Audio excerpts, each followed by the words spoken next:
இன்றே டவுன்லோட் செய்து உங்கள் ஃபேவரட் ஷோக்களை என்ஜாய் பண்ணுங்க.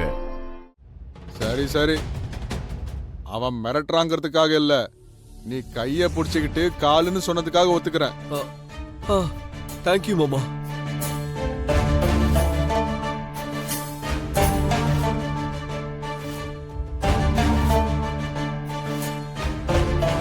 சரியா ஒரு வாரம் மட்டும்தான் டைம்.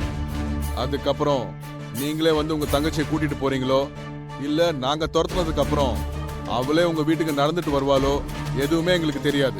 ஐயோ, அவ்வளவு தூரம்லாம் இது போகாது மாமா. ஒத்துக்கிட்டதுக்கு ரொம்ப தேங்க்ஸ். நான் வரேன். இந்து ஜாக்கிரதை, கரெக்ட் டைம்க்கு வந்துரும் மாமா. பாய்.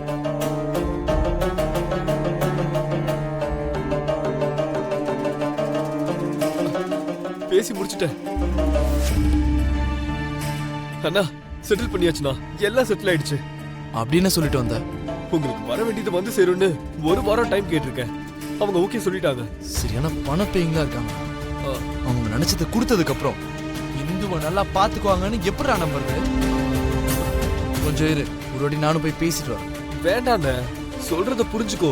நீ பேசுற பேச்சு ஃபைட் சீக்வன்ஸ்ல பேக்ரவுண்ட்ல வர பாட்டு மாதிரியே இருக்கும். ப்ளீஸ்ண்ணா, மேட்டர் அவ்வளவு தூரம் வந்துருச்சுன்னா நானே உங்ககிட்ட சொல்றேன். சரியா? இப்போதைக்கு நம்ம கிளம்பலாம். வா வா.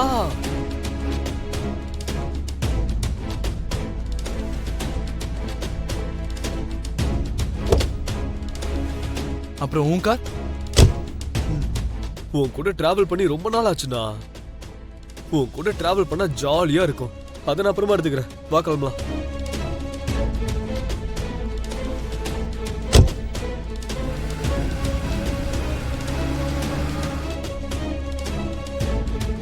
ஐயோ கடவுளே, ஓ இவ்ளோ நேரம் ஆகுது, என்ன பண்றது?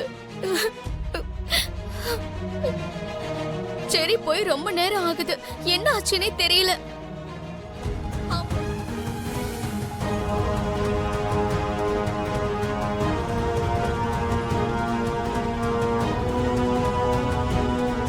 அவங்க 2 பேருக்கு விருப்பம் இல்லாத விஷயத்த பண்ண வேண்டான்னு பூமி இந்த ஃபங்க்ஷனை நிறுத்திட்டா.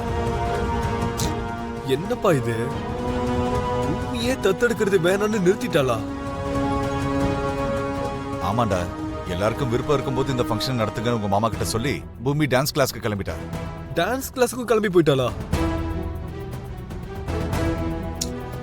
இந்த பூமியை புரிஞ்சுக்கிறது ரொம்ப கஷ்டமா இருக்குப்பா. உன்னை புரிஞ்சுக்கிறது மட்டும் ஈஸியாடா? டேய், நாங்க ரொம்ப டென்ஷனா இருக்கோம். சீக்கிரமா வந்து அங்க நடந்த விஷயத்த சொல்லு.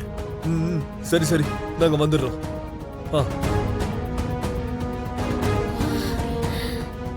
நல்ல வேளை நம்ம இந்த சேஃபா வீட்டுக்கு போய் சேர்ந்துட்டா.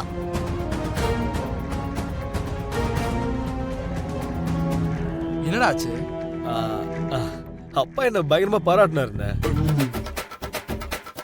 என்னையும் என் ஸ்மார்ட்னஸையும் புரிஞ்சுக்கணும்னா மினிமம் ஒரு PhD முடிக்கணும். டேய் சரி, நான் உன்னோட ஓவர் ஸ்மார்ட்னஸ் பத்திலாம் கேட்கல. நீ போன்ல என்ன விஷயம் பேசுனியோ அதை பத்தி கேட்டுட்டு இருக்க. ஒண்ணும் இல்ல, அந்த அடாப்ஷன் ப்ரோக்ராம் நடக்காம நட்சத்திர அபூர்வாத்தை சேர்ந்து ஏதோ ஒரு பிளான் போட்டாங்களா. அதையே சாதகமா வச்சு பூமி அந்த ப்ரோக்ராமை கேன்சல் பண்ணிட்டு டென்ஷனா டான்ஸ் கிளாஸ் கிளம்பிட்டாலாம்.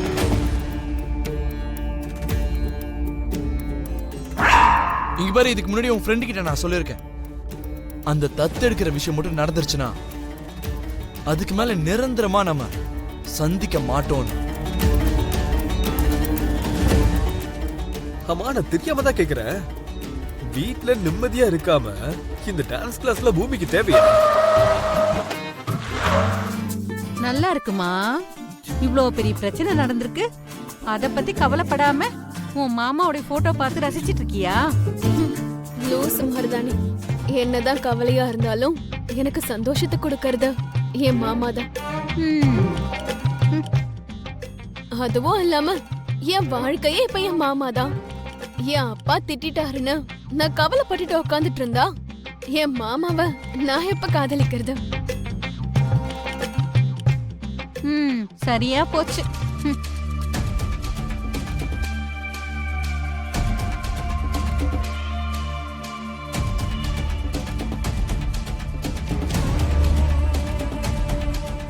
என்ன பூர்வா, என்ன யோசிச்சுட்டு இருக்க? அந்த பூமியை பத்தி தான் சித்தி. வேண்டாம், இனி எதுவும் யோசிக்க வேண்டாம். இப்போதைக்கு அவளை ஏதாவது பண்ணணுங்கிற யோசனையும் அத பத்தின பிளானும் இருக்கக்கூடாது.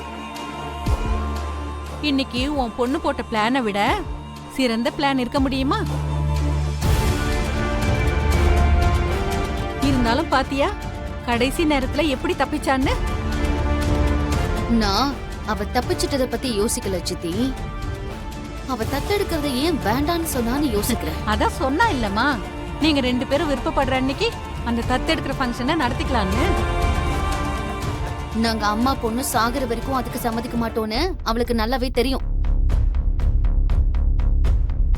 அன்னைக்கு சோபா சந்திரா மாதிரி நான் நடிச்ச போதே அந்த தத்தை நிறுத்தணும்னு நினைச்சேன். ஆனா எனக்கு பேய் பிடிச்சிருச்சுன்னு ரிவர்ஸ்ல அவன் நாடகம் ஆடி அன்னைக்கும் அந்த தத்த நிகழ்வை நடத்தினான். ஆனா இன்னைக்கு என்னடான்னா அவங்க இஷ்டம்னு சொல்லிட்டு கிளம்பி போயிட்டா.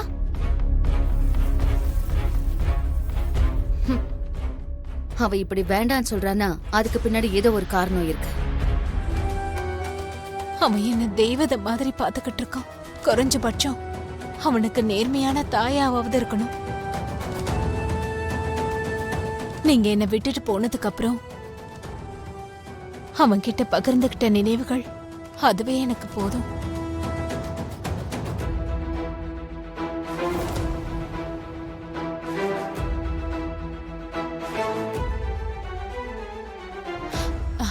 சரி, ரொம்ப பசிக்குதுன்னு நீங்கல்ல, நீங்க சாப்பிடுங்க.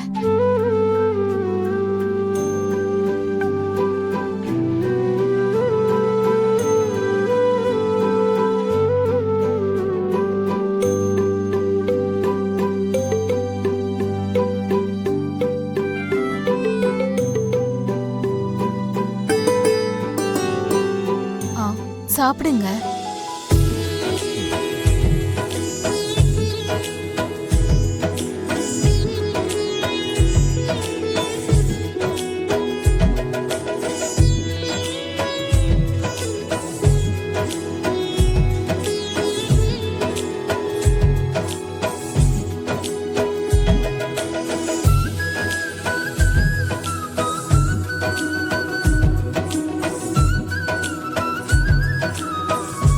ஐயோ, என்னாச்சுங்க?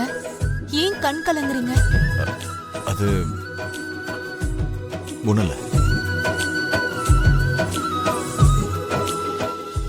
உன் கையால சாப்பிட்டு எவ்வளவு வருஷம் ஆச்சு தெரியுமா?